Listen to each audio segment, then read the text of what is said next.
За ойролцоогоо сарын Austin хотод Tesla компани Cybercab танилцуулна. Тэгээд Cybercab танилцуулсныхан дараа энэ компани хувьцаа $300 хүрч магадгүй мэдгүй харж илээ. Тэгээд автоматаа руу Tesla-гийн хувьцаа нэмсэн. Айгаа олон хүмүүс намайг шүүмжилсэн. Яах гэж энэ хувьцааг оруулсан бэ? Унаалаа штэ. Та нарын мессеж, имэйл би бүгдийг хадгалсан. Тэгээд энэ компани хувьцаа буцаага $400-500 руу хүрэхээр би эргээ холбогдно. Окей.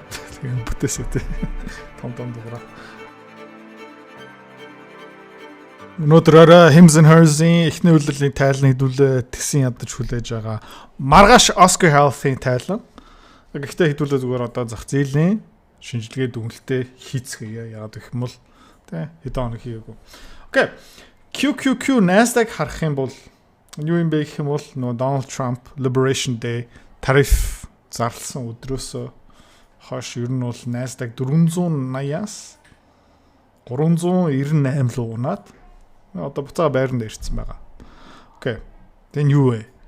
Тэ? Dead cat bounce уу? Тэ? Fake out уу? Үргэлжлүүлээ унах уу?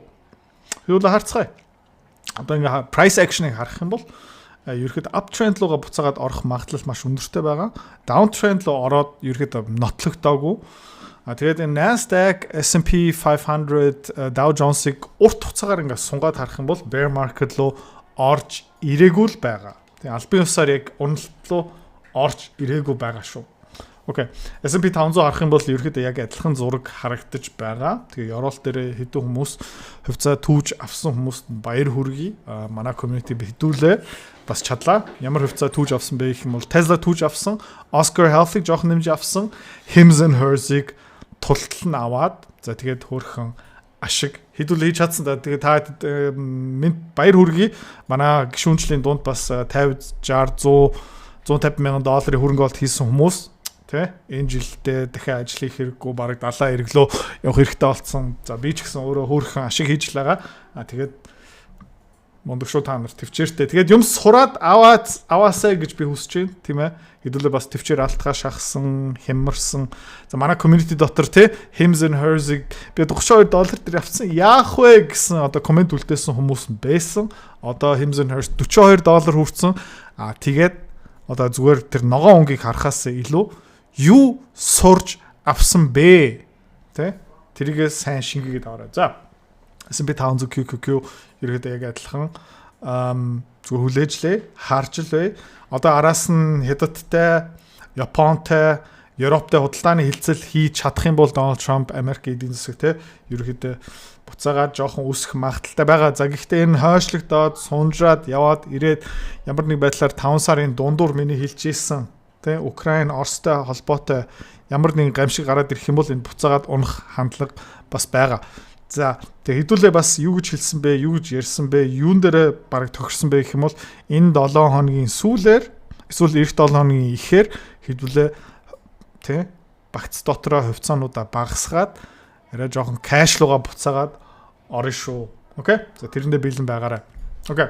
За дараагийнхан алт ингээ харах юм бол нөгөө оргил цэгээс Fibonacci extension хийх юм бол оргил цэгээс нь уналтлуун зоогоод за тэгээ буцаагаад босч ирсэн нөгөө retraction руу явсан нуу ингээд зураас зурх юм бол алт бол яг Fibonacci 0.618 дээрээ ерөөхдөө зогсолт хийгээд тэгээ одоо буцаагаад дээшээ явж эхэлж байгаа. Жохон recovery хийсэн. За уналт нь дууссан юм уу? Үгүй. Хаашаа хүртэл унах боломжтой юм бэ гэх юм бол бүтэн Fibonacci retraction хийх юм бол 3.1 $3,100 руу унах ерөөхдөө бүрэн боломжтой хэдүүлээ зүгээр одоо ингээд харж л бай. Алтны өсөлтийн тренд дуусаагүй шүү. За ямар нэг байдлаар $3,100 руу унаад явах юм бол за магадгүй бүр $2,900 руу унж ирэх юм бол яа зүгээр хэдүүлээ жоохон авах хэрэгтэй. Тэ эсвэл алтыг шууд авч болно, эсвэл тэ алтны уурхааны компани бас авч болно. Тийм учраас тэ хэдүүлээ бас ингээд хөрөнгө олт хийж байгаа, бас таймингтэй жоохон арилжааны төрөлтэй юм хийж байгаа, тэ англиар энийг юу гэдэг юм бэ гэх юм бол let the price come to you. Тэ let the trade come to you. Тэ заавалчгүй позицнийг шаардлагагүй. Тэ таадын хүссэн үн дээр хүссэн эрсдэл өгөөчийн харьцаан дээрээ тий позиц үн ирээд ирэх юм бол тэг хөрөнгө олт хийчих тий заавалчгүй чичрэх ерөөсөө хэрэггүй За алтан дээр ямар нэг байдлаар алтыг шууд авах эсвэл тийм ээ алтны уурхай дээр нэмж хөв авах нь магадгүй энэ 3100 хүрэх юм бол эсвэл 2900 буурна буугаад ирэх юм бол тухайн үед нөгөө ерхэд алтны компаниуд бүгд тэрэ унтсан байж таарна. Тэгээд тухайн үед хідүүлээ жоохон шопинг хийчихье. Окей. Дараагийнхан Erden Resource алтны олборлтын компани. Та ингэ харж байгаа бол Монголд үйл ажиллагаа явуулж байгаа Баян хонгорт үйл ажиллагаа тийм уурхайн олборлт хийж байгаа. Энэ Erden Resource-ийн бас алтны уурхай дээр хэн хөрөнгө олт хийсэн бэ гэх юм бол MMC Mongolian Mining Corporation MCS-тэй холбоотой компани. Тэгээ ингэ харж байгаа бол алт маань түүхэн дэд хэмжээндээ хүрсэндээ ерөөдөө Erden Resource-ийн ханшин бас бараг $1 7-оос тэрнээс хойш жоохон уналтай байгаа. Та ингэ харж байгаа юм бол ерөөдөө 2 тренд лайнтэй нэг тренд лайн ерөөдөө өнгөрсөн жилийн 9 сар хүртэл хүчнтэй байсан. Тэрнээс хойш жоохон breakout хийгээд буцаагаад recovery correction яваад тэрнээс хойш арай хурц uptrend дотор явж байгаа. За тэгээ энэ дээр дахиад яарах хэрэггүй тий let the trade come to you, let the price come to you. Тэ? Таадын хүссэн үн ханш дээрээ зүгээр энэ хувьцааг золгоод ирэх юм бол хүлээгээд авчих. Магадгүй тэ энэ зураас тэ 7-оод ирэх юм бол одоо 75 цент тэ 72, 73, 76 центээр яваад очих юм бол жоохон позиц хідүүлээ нээж болно. Тэр хүртэл тэ эмоцаа холдвол зүгээр ханшийн хаар, компани тайлгийн хаар зүгээр 50 хүлээ. Инээсээ дээшээ пуужиндаа явах юм бол зүгээр хайчих дараагийн юм гарч ирнэ. Надтай цуг хөрөнгө олт хийж, үнэлгээ хийж, шинжилгээ хийж өөрөө хөрөнгө олгох болмоор байна уу? За тийм боломж одоо бүрдэж байгаа. Би өөрийнхөө тийм group community school платформ дээр үүсгэж байгаа. Өдөр болгон би та хэдтэй юу хуваалцах юм бэ гэх юм бол зах зээл, техник, фундаментал шинжилгээ хуваалцсан. 7 хоног болгон 2 олон улсын компани үнэлгээ хийн, багцлал оруулах үгүй юу, шийдвэр гаргалтаа таадаа бас хуваалцаад бас нэмээд тэр санхүүгийн модель Excel файл таад бас өнгөө авах боломжтой. Хөрөнгө олж болохын тулд бүх мэдээлэл нэмээд өгнө. Сонирхож байгаа юм бол нэмэлт мэдээлэл авмаар байгаа юм бол энэ контентын хамгийн сүүлийн хэсэгт Рафтан бит 2 дэлгэрэнгүй мэдээлэл таадад өгнө. За. Окей. Нефт энийг зөндөө олон одоо ярьсан triangle wedge-аас breakdown хийгээд үн ханшин буураад хауртал унсан бэ гэх юм бол $56, $57 руу унаад bounce хийгээд одоо буцаагаад унж ийн Fibonacci-ийг харах юм бол яг ойролцоо 0.618 дээрээ bounce хийсэн хауртал унах боломжтой юм гэвэл аюу хурдан бүрэн боломжтой $47 тий Donald Trump-ийн хүсэж байгаа юм юу юм бэ гэх юм бол хямдхан унаа. За тэгээд энэ дээр нөө Donald Trump-ийн багийн нэг бодлого юу явж байгаа юм бэ гэвэл миний таамгаар энэ заяа. Окей. Эдийн засгийн тогтворгүй байдал үүсгэе. Эдийн засгийг төр зүртээ унгай, инфляцийг бууруулъя. Үн ханшны өсөлтийг бууруулъя. Хүүгийн төвшин бууруулъя. Тэгээд энэ Америкийн засгийн газрын үр байгаа штэ $38.80 хямдхан үнээр дахин санхүүжүүлъя. Тэгээд хамгийн чухал юм юу юм бэ гэх юм бол энийг бас Катарт ярьсан байгаах гэж би таамаглаж байна. Сауди Арабида бас ярьсан байгаах би таамаглаж байна. Юу юм бэ гэх юм бол нефтний үн ханшийг бууруулах хэрэгтэй байгаа. Нефтний үн ханш хямдхан байх юм бол эрчим хүч хямдхан болно, бүтээмж хямдхан болно, үйлдвэрлэл хямдхан болно, халаалт хямдхан болно, тээвэр хямдхан болно. Бүх юм хамаагүй хямдхан болоод жишээлбэл тэ хагас жил 9 сар 12 сарын хугацаанд нефтний үн ханш тий $70-80-аас $50 руу буурах юм бол эдийн засагт амар том нэмэр оруулна. За Америкчууд машин ундаг А-гаас Б явахдаа үргэлж машинтайгаа явж байгаа. Тэгээд өрхийн хамгийн том зардал юу юм бэ гэх юм бол нэгдүгээрт байр түрээс хоол хүнс тэрний дараа юу юм бэ гэх юм бол эрчим хүч байхгүй юу? За тэгээ байрны төлбөр mortgage янз бүрийн зээл мэлийн төлбөр хүүтэй холбоотой хүүгийн төвшин бууруулах юм бол Америкийн ард түмэнд Герман дотор илүү их мөнгө үлдэн компаниуд илүү бага зардал гаргана. За тэгээд энэ Америкийн эдийн засгийн үүрж байгаа дэмжиж байгаа хамгийн том нөлөө юу юм бэ гэх юм бол нефт эрчим хүчний өртөг. Тийм учраас Дональд Трамп юу хийж байгаа юм бэ гэх юм бол дахиад хэлчихье. Хүүгийн төвшин бага багасаа нефтний эрчим хүчний энержигийн өртөг бага багасаа тэгээд энүүгээрээ дамжуулаад тий одоо Дональд Трампт ойролцоо 1 жил 3 сар 1.5 жилийн хугацаа байгаа. Энэ хугацаанд эдийн засгаа жоохон унгаагаад зээлүүдэд дахин санхүүжүүлээд тэгээд нефтний үн ханш ёроол дээр байгаа юм бол нөгөө эдийн засаг буцаагаад босч ирэх магадлал нь үсээд За тэгээ магадгүй нэг 6 сар, магадгүй нэг 9 сарын дараа тий эдийн засаг нь буцаагаад сэрэх магадaltaй. Ерөнхийдөө иймэрхүү төлгөө тоглолттой байгаах бид таамаглаж байна. Бүтэх юм уугүй мó мэдэхгүй. Заавалчгүй ингэж явах хэрэггүй. Би бас буруу байж магадгүй. Дональд Трампын төлгөө бас өөр байж магадгүй. Гэхдээ тий энэ Америкийн эдийн засаг, Европын эдийн засаг, Монголын эдийн засаг дотор хамгийн том бас нөлөөлдөг юм юу юм бэ гэх юм бол дизель тий бензин баггүй. Окей, дизелийн үн ханш хямдхан байх тусам манай уул уурхааны зардал бага болно. За тэгээд манай тоон толгоогоос бас тэр нүрсийг зөөж явахдаа ачааны машин нэлээ их зөөдөг. Тэрний бас өртөг буурна гэсэн үг байхгүй юу? Америк ялгаагүй. Окей. За жоохон сунжирчлаа энэ сэдв дээр. Окей. Тэгээд энэ нефт олборладаг компани руу хизээ орох вэ? Цаг нь арай болоог байгаа. Ер нь бол миний таамаг юм бэ гэвэл түрүүн дахиад өмнө хэлжсэн. Let the price come to you. Let the chart work for you гэсэн юм байгаа. Одоо жишээлбэл нефт те Fibonacci руу бүтэн нэгийн хөдөлгөөн хийчих юм бол $40 руу буураад эхлэх юм бол мөнх тэр үнэ ханшин дээр юусаа байхгүй. Яагаад гэх юм бол эдийн засаг буцаагаас сэрэхтэй хүмүүс илүү их бензин аавна. Илүү их дизель шатаан, илүү их үйлдвэрлэлээ явуулна гэх мэт чинь. Тийм учраас бензиний үн ханш, нефтний үн ханш үргэлж $40, $50 дээр байхгүй. Буцаага 60 марлуу өсөд ирэх юм бол бидний тэр газ, нефт, эрчим хүч үйлдвэрлэдэг, олборлдог, түгээдэг компаниудын хувьцаа бас дагаад өснө. Гэхдээ хэдүүлээ би юу хэлж байгаа юм бэ гэх юм бол энэ Occidental Petroleum дээрч, Devon Energy дээрч юу хэлж байгаа юм бэ гэх юм бол нефт жинкнээсээ $40 руу унаад эхлэх юм бол энэ компаниудын хувьцааг хэдүүлээ магадгүй $20 дээр Devon Energy $22 дээр Devon Energy те. За тэгээ магадгүй $30 дээр Occidental Petroleum хэдүүлээ худалдаж авч чадах юм бол эх 5-6 жилийн хугацаанд энэ компаниуд биднэрт аягүй хөөрхөн өгөөж өгөх боломжтой. За тэгээ Valaris бүр тодорхой тийм ээ унаалын ёроолтой баг хүрсэн байж магадгүй.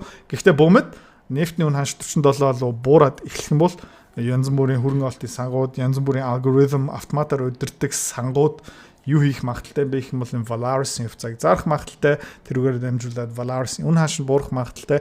Тэгээд тэрүүгээр дамжуулаад бид нэр мөрөөдөө заяа. Valaris-ийн хувьцаа $21 тэ $24 дээр шүрж авах боломжтой бол тэгэл болоо ахгүй. Тэгээд тийшээ нэг 10,000, 20,000, 30,000, $50,000 хийгээд тэгээ хэдэн жилийн дотор 1-2 нуурсныхаа дараа тэгээд хідүүлээ шүү дээ. Таиланд юм уу Балигийн далайн эрэг дээрээ тэ тэндээ ажиллаа хийж болно шүү дээ. За. Тэгээ Valaris харах юм бол өмнөх оргил дээрээ ёроолт тэгээ бүтэн retraction харах юм бол Fibonacci-гийн 0.618 хаана юм бэ гэх юм бол $23 дээр. Тэгээ би юу хэлж байгаа юм бэ гэх юм бол let the price come to me. Let the chart work for me. Тэгээд магадгүй мөрөөдөж болно те $23 дээр хүрээд ирэх юм бол Valaris руу хэдүүлээ хамтдаа хөрөг болт. Тэр хүртэл зүгээр кэш ч суусан ч яадаг. Дараагийн боломж үргэлж гарч байгаа. Яарах хэрэг байхгүй юу. Окей. Өнөөдөр өрөө тайлан тавих Hims and Hers. Окей, өнгөрсөн 7 хоног хэдүүлээ авсан. Тэрний өмнөх 2-7 хоног бас авсан. Манай багц дотор хамгийн хөв эзэлж байгаа компани бол Hims and Hers. Хизээ авч эхэлсэн байх юм бол хэдүүлээ нэг 25, 26, 27, $28 хавцаа авсан. $34 хавцаа бас нэмээд аваад за өнөөдөр өнгөрсөн 5 дахь өдөр хаалтын ханш нь $40.82 цент. Өнөөдөр pre-market дээрээ хэдээр явж байгаа юм бэ гэх юм бол $43-42 дээрээ арилжаалагдаж байгаа. Тэгэд өмнөх 7 хоногтоо хагас сарын өмнө хөрөнгө оолт хийсэн хүмүүс аль хэдийн 30, 40 тэ хувийн ашиг хийсэн байгаа. Та баяр хүргэе. Надтай хамт энийг хийж байгаа тэ энэ компаниг хэдүүлээ хамт олсон тэ аюу гоё баярлалаа та тэ. За Tesla ерөөхдөө triple bar quadruple bottom гэх юм уу 1 2 3 4 удаа энэ дээрээ ерөөхдөө хүрээд тэгээд өмнө юу ярьж исэн бэ гэх юм бол нэг triangle wedge явж исэн. Тэрнээсээ ерөөхдөө гарцсан байх шиг байна. Одоо энэ downtrend line-ыг ингээ харах юм бол тэ энийг цөмөлсөн. Тэгээ буцаага back test хийгээд одоо юу их магадaltaй юм бэ гэх юм бол эндээсээ ингээд өргөжлүүлээд явах магадaltaй. За ойролцооныг сарын дараа Austin хотод Tesla компани Cybercab танилцуулнаа. За Тэгээд CyberCap танилцуулсныхан дараа энэ компани хувьцаа $300 хүрч магадгүй мэдгүй харж илээ. За. Тэгээд автоматаа руу Tesla-гийн хувьцаа нэмсэн. Айгүй олон хүмүүс намайг шүүмжилсэн. Яах гэж энэ хувьцааг оруулсан бэ? Унаал штэ. Та нарын мессеж, имэйл би бүгдийг хадгалсан. Тэ? Тэгээ энэ компани хувьцаа буцаага $400-500 руу хүрэхээр би эргээ холбогдно. Окей. Тэгээ бүтээсэй тэ. Том дугаараа. Окей. Robinhood Tesla-тай адилхан triangle wedge явж исэн. Downtrend line ингээ харах юм бол тэрнээсээ breakout хийгээд тэгээ back test хийгээд тэрнээс хойш ингээ ерөөхдөө өсөлтөд явж байгаа. Бизнес сегментүүд нэмэгдэж байгаа. Хугарлын цэг дээр өрцөн өндөр үнэлгээтэй юу? Өндөр үнэлгээтэй founder led үүсгэн байгуулагч нь өдөртөө явж байгаа. Томоохон хувь эзэмшиж байгаа. Institutional investor-ууд маш дайггүй UI UX нь айгүй гоё энэ компани дээр хэдүүлээ ер нь бол $50 дээр нэг орсон. За яг энэ үеэр тий $34-36 дээр хэдүүлээ бас багцсан нэмсэн. Тэгээ энэ дээр нэг одоохоно харамсах юм ерөөсөй байхгүй энэ ерөөхдөө сайхан хувьцаа. Окей. За тэгээ 7 оны сүүлээр хэдүүлээ түрүү хэлж ийсэн эзэмшиж байгаа хувьцаануудаа жоохон багасгах нь. Тэгээ хэдүүлээ юу их магадaltaй юм бэ гэх юм бол дахиад let the price come to us тэ. Тэгээд ингээ харах юм бол энэ Qubit компани дээрээ хэдүүлээ 3-4 удаа short хийгээд нэг удаа алдсан, 2 удаа ашиг хийсэн. Тэгээд магадгүй заяа өмнөх хайлуугаа явж магадгүй $9 эсвэл $8.3. За тэгээ хэдүүлээ ерөөдөө юу их юм бэ гэх юм бол энэ quantum хувьцаанууд нь буцаагаад оргил цэг дээр хүрээд ирэх юм бол юу их боломжтой юм бэ гэх юм бол баг зэргийн эрсдэл багтай, stop lossтай, тэ консерватив ерөөдөө жоохон short хийх боломжтой юм шиг надад харагдчих. За зах зээл нь ерөөдөө иймэрхүү байгаа. Хэдүүлээ өнөөдөр Hims & Hers-ийн тайлангийг харцгаая маргааш Oscar Health-ийн тайлан. Тэгээд анхаарал хандуулсан баярлалаа. Дараагийн видео дээр ирээд уулзцгаая. За хөрөнгө олонтын community сарын төлбөр хэд юм бэ гэх юм бол одоохондоо $29. За өдөр болгон түрүүний хэлснээрээ ер нь бол олон улсын хөрөнгийн зах зээл дээр дэлгэрүү мэдээлэл шинжилгээ таатай бүрэн хуваалцсан. Жишээлбэл гадаад арилжаа хийдэг, гадаад хувьцаалал хөрөнгө олонт хийдэг хүмүүс тий ганцхан нэг ашигтай хөрөнгө олонт хийчих юм бол тэр өртгөө нөхөд авчна. За хөрөнгө олонт хийя. Гэхдээ зорилго нь хүрээгүй хүмүүс энэ яг тохирно. За нэмээд тэр санхүүгийн модель мэргэжлийн түвшинд discounted cash flow modeling гаргаад ерөнхийдөө санхүүгийн наривчлан шинжилгээгээр энэ хувьцаа ямар үнэ хааштай байх ёстой юм бэ? Үнэтэй юм уу? Хямдхан байна уу? Багцлуугаа нэмэх ёстой юм уу? Тэр шийдвэр гаргалтын шат шатаар бараг нэг бүтэн нэг цагийн видеогаараа 7 хоног болгон 2 юм топ компани шинжилгээ дүгнэлтийг гаргана. За нэмээд түүхэн хичээл тий Америкийн хөрөнгөний зах зээл, Европын хөрөнгөний зах зээл, нэмээд энэ валютын урсгал яах гэж байна? Улс орнуудын тогтворгүй байдал тий ирээдүйн хэр байгаа юм бэ? За тэгээ эх 3-4 жилийн хугацаанд ерөнхийдөө энэ олон улсын хөрөнгөний зах зээл нэлээд харанхуй харагдаж байна. Маш олон хувьцаанууд нь унана. Жишээлбэл Германы энэ автомашины үйлдвэрлэгч компаниуд нь бараг тэр чигтээ дампуурах гэдэг. За тэрнээс бас ашиг хийх боломжтой. За долларын ханш бас өсөхөр юм байна. Тийм учраас тий төгрөг яах юм бэ? Гэх мэтчний ийм мэдээллүүдийг өдөр болгон тасралтгүй таатай хуваалцсан. За тэгээ манай Равдан одоо энэ community руу яаж нэгтгэдгийг, төлбөрөө яаж хийдгийг, одоохондоо ямар агуулга, ямар контентууд орсон байгаа юм бэ? Дэлгэрэнгүй тайлбарлах өгч байна. За групп дотор ирээ уулзъя. Хэрвээ та манай Эдүрэ Цэцэрлэг бит хоёрын Earn Invest Be Free School Community-д нэгтгэхийг хүсвэл яг одоо үзэж байгаа бичлэгнийхаа хамгийн ихний линк дээр дараарай. Линк дээр дарснаар манай School Community-гийн ерөнхий мэдээлэл гарч ирэх ба хамгийн түрүүнд та school дээр өөрийнхөө профайлыг үүсгэх юм. Профайлаа үүсгэхийн тулд та заавал нэг зураг, өөрийн овог, нэр болон мэйл хаягаа оруулах шаардлагатай. Профайлаа үүсгэсний дараа та join гэж дараад Visa карта холбоно. Visa карта холбосноор сарын $29 төлбөр нь шууд татагдаад та манай community-д нэвтрэх эрхтэй болно. Манай community-д орж ирснээр юу байгаа юм бэ гэвэл одоо аль хэдийн 10 компанийн үнэлгээ, түүний Excel файл, давтамжтай ордог зах зээлийн шинжилгээ, судалгаа болон анхан шатны бүх суурь мэдээллүүд орсон байгаа. Мөн та надтай холбогдоод бүх зүйлээ асуух боломжтой. Хэрвээ танд сонирхолтой санагдчих байвал манай community-д нэгдээрэй.